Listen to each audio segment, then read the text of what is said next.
Эми Енисейде чарбачылыктын негизги багыттарынын бири болгон дыйканчылыкка көңүл буралды.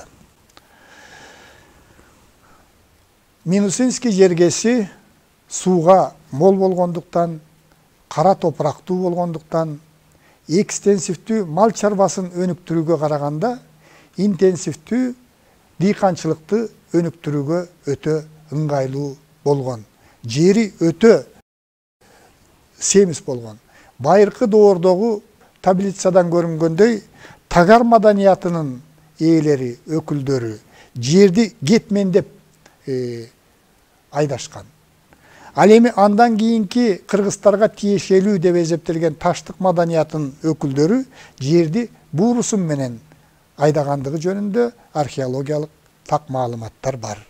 Ал эми кыргыздар жерди соко менен, өздөрү жасаган бир түштүү соко менен айдашкан. Ал эми эки тиштүү, үч тиштүү көтөрмө соколорду кыргыздар Кытайдан жана жылкыларды айдап барып сатканда Кытайдан атайы жасалган эки-үч тиштүү соколорду алып келип жерди ошо менен айдагандыгы жөнүндө археологиялык маалыматтар бар.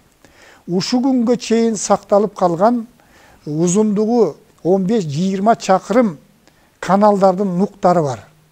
Демек кыргыздар ошол мезгилде кайрак жерлерге суу чыгарыш үчүн ушундай узун каналдарды казышкан.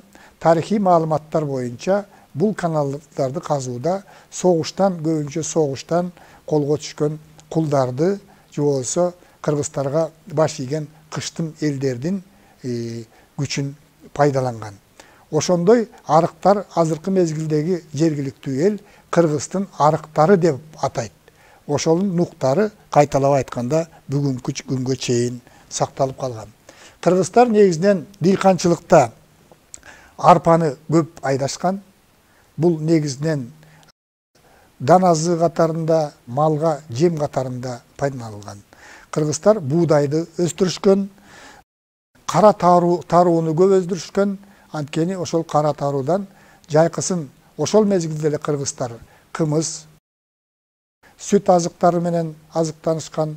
Ал эми кыш түшкөн мезгилде ушул таруудан бозо жазоо бул кыргыздарда абдан өнүккөндүгү жөнүндө тарихи маалыматтар бар. Кыргыздар ошол мезгилде дыйканчылыктын бир багыты катарында кара куурайды атайын эгип өстүрүшкөн. Анткени кара куурайдан кендир, чарбачылыкка керектүү көп нерселерди жасашкан.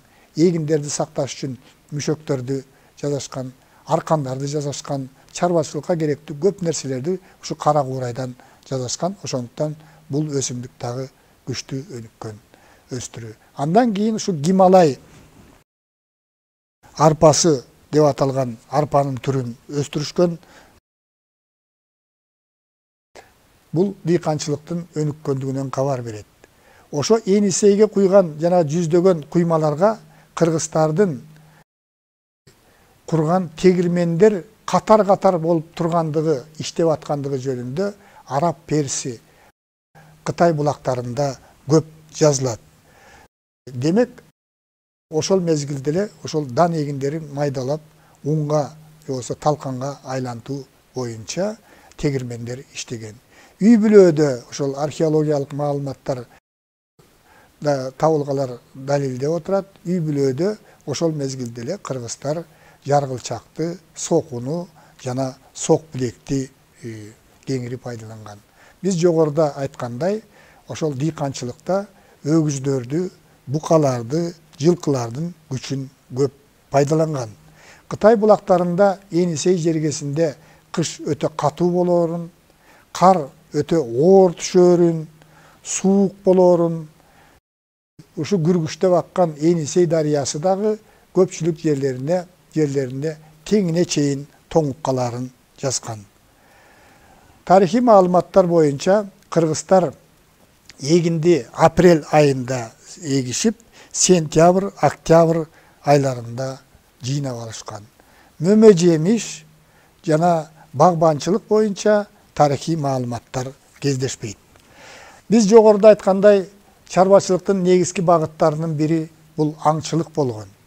Кытай булактарында кыргыз жергеси, Енисей жергеси, оң тарабы дагы, сол тарабы дагы жапайы айвандарга өтө бай экендигин жазышкан. Бул жерде тоо эчкилери, аркар кулжа, бугулар, багыштар, эликтер, анан териси баалуу жаныбарлар абдан көп экендигин жазышкан. Бекеринен ушу Кытайга барган элчилер дипломатиялык мамилени чыңдаш үчүн Кытайдын императорлоруна, төбөлдөрүнө өтө баалуу аң терилерди жана алардан жасалган кийим кечектерди алып барып турган. Аңчылыкта кыргыздар кайберенди жөнү жок эле чектен тышкары ата берген эмес. Ошол мезгилде эле энисейлик кыргыздарда жапайы жаныбарлардын ээси кайберен болот. Эгерде жапайы жаныбарларды ченемсиз кырса, кайберендин каргышына калат. Ошол жапайы жаныбарлардан адистешкен бергенчилер 99тан ашып атпаш керек. Эгерде ошондой ишеним болгон 100-сүн атканда, ошо 100-чү жаныбар оңко турат деп коет. Ошондон кийин адис мергендер дагы жаныбарларды атууну токтоткон. Кыргыздарда жаныбарларды, бооз жаныбарларды атуу, жаныбарлардын балдарын атуу бул убал болот деген чоң ишеним болгон. Аң улоодо кыргыздарда мүнүшкөрлүк жакшы өнүккөн, бүркүт салуу, куш салуу, анан кийин өздөрү жасаган темирлерден жана капкандарды салуу жакшы өздөштүрүлгөн. Анан алгыр куштарды өтө жогору баалап, ошолорду таптап, аларды аңчылыкка пайдаланган. Анан биз жогору айткандай, Энисейдин жергеси сууга мол болгондуктан кыргыздар ошол мезгилде эле ушул балыкчылыкка өтө чоң көңүл бурган. Энисейдин куймаларында балыктын эң бир мыкты түрлөрү өскөндүгү жөнүндө кабар бар. Мисалы, тарихи маалыматтар боюнча Энисейдин сууларындагы мие деп аталган балыктын узундугу 1 метрге чейин жеткен, эти өтө даамдуу болгон. Мындан тышкары ассанкур деп аталган балык болгон экен. Мунун кылканы жок, сөөгү аз, эти өтө пайдалуу болгон экен. Мындай балык Кытай жазмаларында эскерилгендей ошо Египеттеги Нил дарыясында өсөт экен. Ошол чарбачылыктын бир багыты бул соода болгондугу жөнүндө жогоруда айттык. Кыргыздарда жанагы соода кылуу. Анткени соода кылыш үчүн өзлөрүнөн ашкан товар болуш керек. Ошол өзүнөн ашкан товарларды, мал чарбачылыгынан түшкөн товарды, дыйканчылыктан түшкөн азыктарды товар катарында, аң уулоодон түшкөн жана аң терилерди сатыш үчүн, жана өздөрү өстүргөн жанагындай мыкты жылкыларды товар катарында сатыш үчүн соода өнүккөн. Кыргыздарга жанагы Улуу Жибек жолунун бир бутагы барып Кыргыз жолу деп аталганда, соодагерлер атайы Энисейдин ортоңку агымына чейин, Кыргыздын ажоосунун ордосуна чейин барган жолго барышып, ал жерден негизинен кыргыз усталары жасаган курал жарактарды, коргонуучу жанагындай зоот кийимдерди, чопкуттарды сатып алышкан. Дагы бир тарихи маалыматтар боюнча Кыргыз жергесинде мурун жашап өткөн мамонттардын сөөктөрүн, өзгөчө жана тумшугунан чыккан мүйүздөрдү казып алып сатуу катуу өнүккөн. Ошол мезгилде кызык маалымат, алмашуунун эквиваленти катарында, акча катарында ушу тери, тыйын чычкандын териси эсептелген экен. Ошол тыйын чычкандын териси атынан бүгүнкү күнгө чейин кыргыздардын акча бирдиги ушу тыйын деп айтылып калыптыр. Кыргыздар сырттан алып келген товарларга жанагы өзлөрүнүн малын сатып, анан кийин ашыкча продукциясын сатып, курал жарактарды сатып, алып келген товарларга кездемелер, Кытайдан көбүнчө жибек кездемелер, форфор ийдиштер, кооздуктар, жанагындай 2-3 тиштүү темир соколор, Ал жактан дагы өтө кооздолгон курал жарактар болгон экен.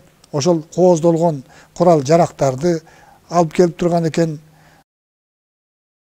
Баалуу жыгачтардын түрлөрүн жанагындай товар катарында сатып турган. Кытай булактарында Кыргыз мамлекети менен Кытайдын, Тибеттин, уйгурлардын мамлекеттеринин ортосунда соода мамилелери жакшы жүрүп, үч мамлекеттин ортосунда кервендер тынымсыз каттап тургандыгы, байма-бай каттап тургандыгы жөнүндө маалыматтар бар. Кыргыздардын чарбачылыгынын мыкты өнүккөн тармактарынын бири, биз жогоруда улам айтып аткандай, бул металл иштетүү күчтүү өнүккөн. Кыргыздар Борбордук Азиядагы бөлөк элдерден айырмаланып, метеорит тектүү темирди казып алып, ошону эритип, алардан курал жарак жасоону жакшы өздөштүргөн. Бул метеорит текти темирди ошол мезгилде кан темир деп аташкан кыргыздар. Ошону иштетүүнүн сырын билген. Анын сырын бөлөк элдерге айтпай жашырган. Ошондуктан кытайлыктар кыргыздарды цзянгундар деп койгон. Маанисине карай которгондо, бул темирди жакшы иштеткен темирчи эл, бирок анын сырын ошол темирдей болуп бөлөк элдерге айтпаган бекем эл дегенди түшүндүргөн. Ошол кан темирден жасалган курал жарак, мисалы найзанын учу, жебенин учтары, зоот, калканыштарды тешип өтүшкөн. Мына ошондуктан кыргыздар жасаган курал жарактарга Азияда, Сибирде өтө чоң талап болгон.